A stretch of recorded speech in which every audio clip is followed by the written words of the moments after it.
अब मैं आपके सामने यूनिट 3 प्रस्तुत करूंगी। यूनिट 3 है आपकी policy framework of education in post independent period, यानी कि आज़ादी मिल चुकी है उसके बाद जो है एजुकेशन में क्या क्या डेवलपमेंट हुए, कौन कौन से कमीशन आए, उन कमीशन ने जो भी कमीशन आए, जो भी आयोग गठित हुए, उन आयोगों ने क्या क्या अपने जो है रिकमेंडेशन दी, कौन कौन से चेंज हुए, उस चीज़ों को क्या है हाईलाइट करेंगे। इसमें पहला है यूनिवर्सिटी कमीशन।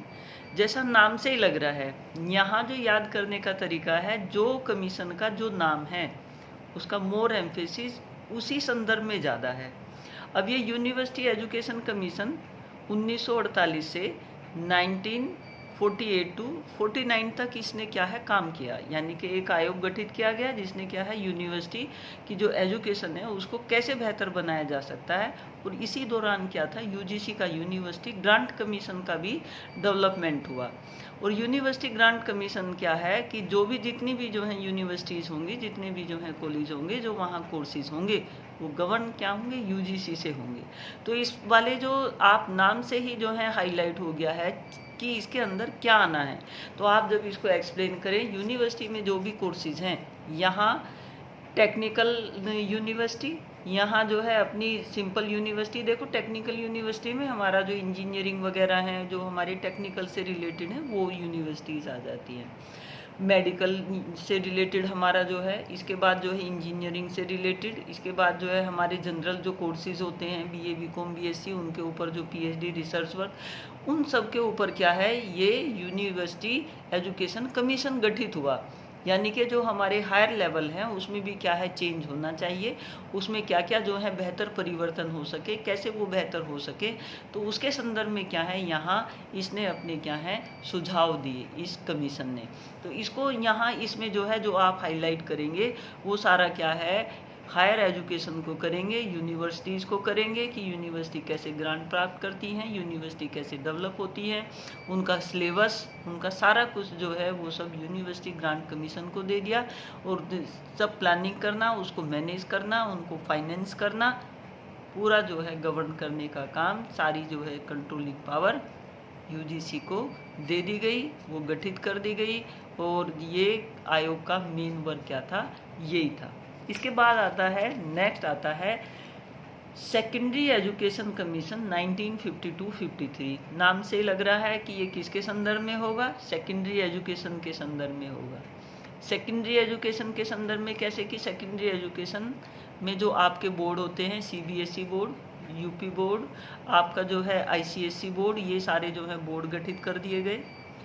यहाँ क्या है, ये बोर्ड गठित करने से ही आप जो है समझ गए होंगे कि सीबीएसई बोर्ड का क्या मतलब हुआ, आपके आईसीएसई बोर्ड का क्या मतलब हुआ, आपके जो है जो स्टेट से बोर्ड से रिलेटेड बोर्ड होते हैं उनसे क्या मतलब हुआ। वो बोर्ड गठित करते, उन सब बोर्ड को क्या है उनके कार्य दे दिए गए। और वो अपने कार्य को जो है कि भाई जैसे मान्यता देना, करिकुलम बनाना, चीज़ों को मैनेज करना, जो आप टेक्नोलॉजी में कंट्रोलिंग, लीडिंग और वो मैनेजिंग और उनका इवैल्यूएशन, वो सारे काम क्या हैं यहाँ इन सब को दे दिए गए कि ये क्या हैं उन सब को, यानी कि जितने भी सेकेंडरी एजुकेशन से रिलेटेड जो हैं, जो हमारा सेंट्रल गवर्नमेंट हो या स्टेट गवर्नमेंट हो और या हमारा आईसीएसई बोर्ड हो, कोई सा भी बोर्ड हो, इंटरनेशनल बोर्ड हो, उन सब के ऊपर क्या है ये सेकेंडरी एजुकेशन की कैसे ये जो गठित हुआ है इन बोर्ड का, वो कैसे अपना काम करेंगे, क्या क्या उनके कार्य, उनका जो है करिकुलम को बनाना भी, उनके जो है मूल्यांकन भी, वो सारी चीज़ें जो है कर दी। तो आप इतनी बात से जो है समझ गए होंगे। अब आप इनको क्या है अच्छे से एक्सप्लेन कर लेंगे। इसके साथ यहाँ याद रखना ज़रूरी है कि यूनिवर्सिटी से रिलेटेड कौन से ईयर में हुआ, सेकेंडरी से रिलेटेड कौन से हुआ, जो लड़कियों की जो मेन एजुकेशन के ऊपर जो एम्फेसिस दिया है वो कब हुआ, गर्ल्स की जो कंपलसरी एजुकेशन है जो कब हुआ, वो चीज़ें याद रखनी है। और ये सारे जितने भी जो हैं ये आपके कमीशन हैं, ये सारे मैंने यूट्यूब पे अलग से एक एक को एक्सप्लेन किया हुआ है। प्री सर्विस और जो आपके प्राइमरी लेवल से भी रिलेटेड, आपके हायर से भी रिलेटेड, मैंने ये सारे जो हैं जो कमीशन हैं वो पहले यूट्यूब दी हुई हैं, अपने वीडियोस दिए हुए हैं, उनमें सब चीज़ें बताई हुई हैं। तो आप ये सेकेंडरी वाला भी कर लेंगे। इसके बाद आया है आपका इंडियन एजुकेशन कमीशन 1964-66। ये इसमें देखो इन्होंने नाम नहीं दिया, इंडियन एजुकेशन, पहले आपका यूनिवर्सिटी था, सेकेंडरी था। इसका मतलब क्या होगा कि यहाँ इसने सभी एजुकेशन की, कि इसने यूनिवर्सिटी पे भी काम किया, इसने जो है सेकेंडरी पे भी, प्राइमरी पे भी, लोअर पे भी, सब पे काम किया।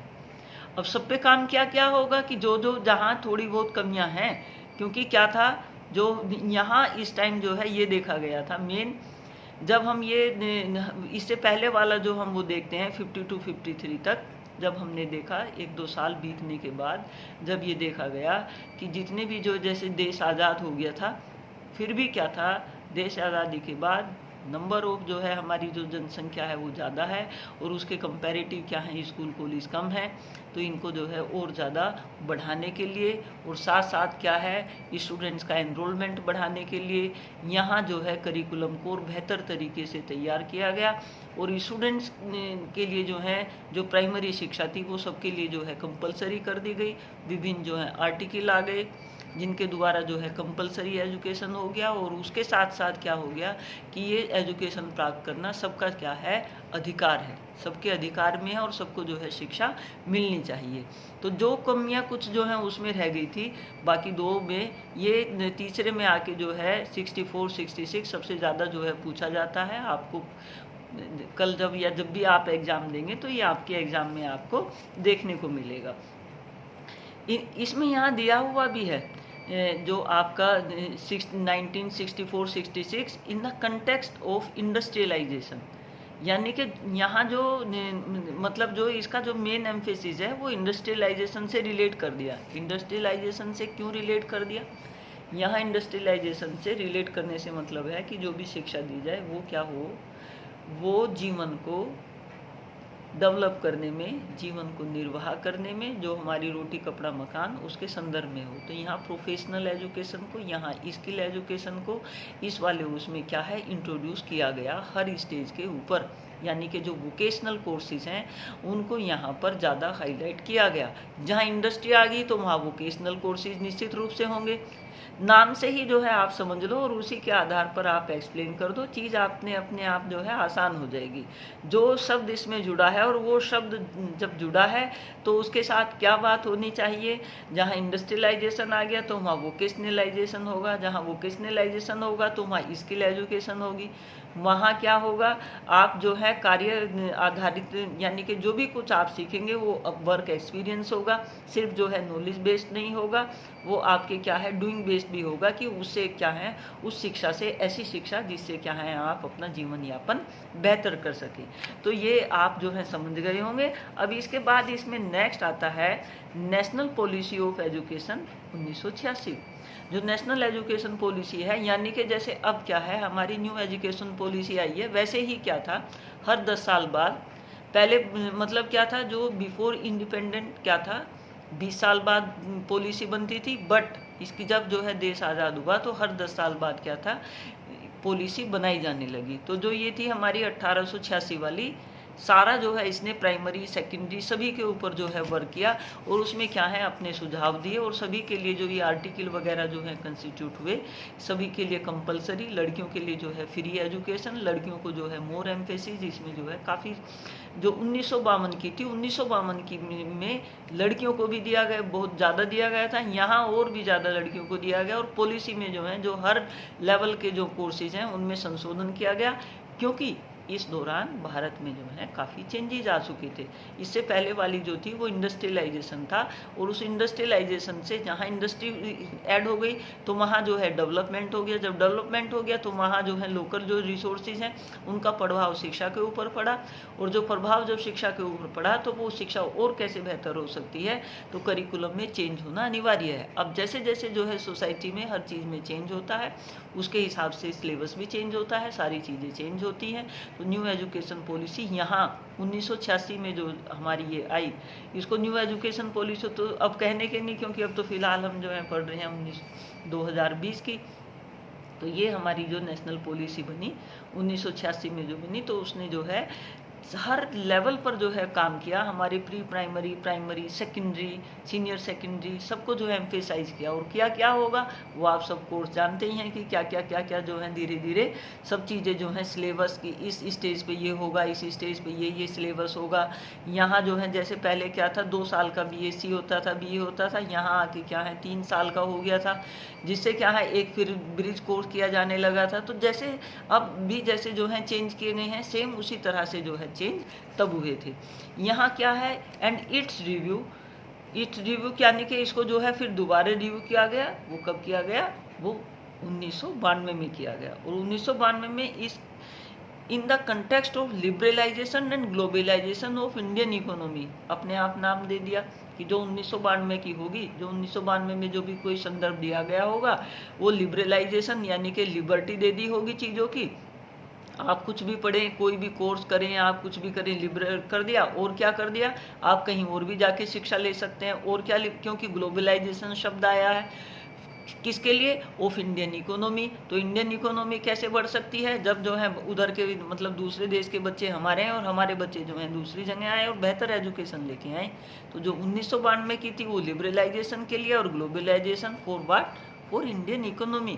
तो इन्हीं चीज़ों को जो है, जो शब्द यहाँ जिसके साथ जुड़े हैं उसने उस दौरान वही काम ज़्यादा हुआ है। तो आप ये शब्द जो है अच्छे से इनके मतलब समझते हैं, आप इन चीज़ों को एक्सप्लेन कर देंगे। इसके बाद यहाँ इसमें दिया हुआ है नेशनल करिकुलम फ्रेमवर्क 2005। 2005 में क्या है, फिर चेंजेज हुए। अब ये जो चेंजेस भी जो होते हैं ना, जैसे जैसे जो है सरकार आती है वो अपने हिसाब से चीज़ों को चेंज करती है, तथा राजा वैसे जो है प्रजा के लिए जो है काम निर्धारित कर दिए जाते हैं। उसी तरीके से जो है थोड़ा सिलेबस वगैरह, और फिर वो भी ना हो तो जो जैसे जैसे टाइम बीतता है तो उसके साथ जो है हमारा विकास होता है। जब यहाँ पहले जो है लिबरलाइजेशन हो गया, इंडस्ट्रियलाइजेशन हो गया, ग्लोबलाइजेशन हो गया। जब ग्लोबलाइजेशन हो गया तो कोई ना कोई चेंज जो है ज़रूर आया होगा ओवरऑल पूरे इंडिया की एजुकेशन सिस्टम में। तो फिर उस जो चेंज आए हैं उन सिस्टम को और बेहतर जो है करने के लिए 2000 जो है 5 की आ गई। तो 2005 में जो लड़कियों की एजुकेशन थी इस पर बहुत ज़्यादा जोर दिया गया है। करिकुलम फ्रेमवर्क में जो है लड़कियों के लिए होम साइंस और वो जो सब्जेक्ट होते हैं वो पहले भी थे, यहाँ और ज़्यादा उन चीज़ों को दिया जाने लगा कि, और उसके साथ जो है स्किल एजुकेशन, उसके साथ जो है वर्क एक्सपीरियंस, इस पर सबसे ज़्यादा जोर क्या है इस दौरान दिया गया। जिससे जो वर्क एक्सपीरियंस जब आप करेंगे कि कार्य आधारित जो है हमारी शिक्षा होनी चाहिए, तो वो स्किल डेवलपमेंट के लिए होती है, जिससे आप जो है अपने आप इनोवेटिव आइडियाज़ आपके आ सके और आप कुछ जो है बेहतर कर सकें। तो इसे भी आप कर लेंगे। इसके बाद है नेशनल नॉलेज कमीशन 2007। जैसा नाम से ही लग रहा है कि भाई कौन सा कमीशन? नॉलेज का, कि कैसे जो है बच्चों की जो है शिक्षा बढ़ाई जाए, कैसे जो है उनकी नॉलेज जो है दी जाए। यानी कि यहाँ शिक्षा के जो शिक्षा ग्रहण करने के जो तरीके हैं उनमें चेंज होगा। नॉलेज यानी कि यहाँ प्ले वे मेथड को बहुत ज़्यादा एम्फेसाइज किया गया, बच्चों को हैप्पी रखने में, बच्चों को जो है बच्चों के लिए, बच्चों के द्वारा, बच्चों के संदर्भ में शिक्षा होनी चाहिए। इस 2007 की जो है, जो हम माइंड हैप्पीनेस की बात करते हैं और जो हम बच्चों के जो है प्ले वे मेथड से बच्चों के लिए वो सब करते हैं, वो 2007 से और भी ज़्यादा चीज़ें क्या हैं हाईलाइट की गई। तो ये आपका क्या था, यूनिट 3 थी, policy framework of education is post independent period. तो आप ये समझ गए होंगे और अच्छे से कर लेंगे। इनमें जो है जो मेन चीज़ें हैं आप वो टिप्स पे रखो, और अगर ज़्यादा डीप में करना है तो कुछ मैंने वीडियो बनाई हुई है वो भी देख लेना, वरना ये सारी चीज़ें बहुत सिंपल है।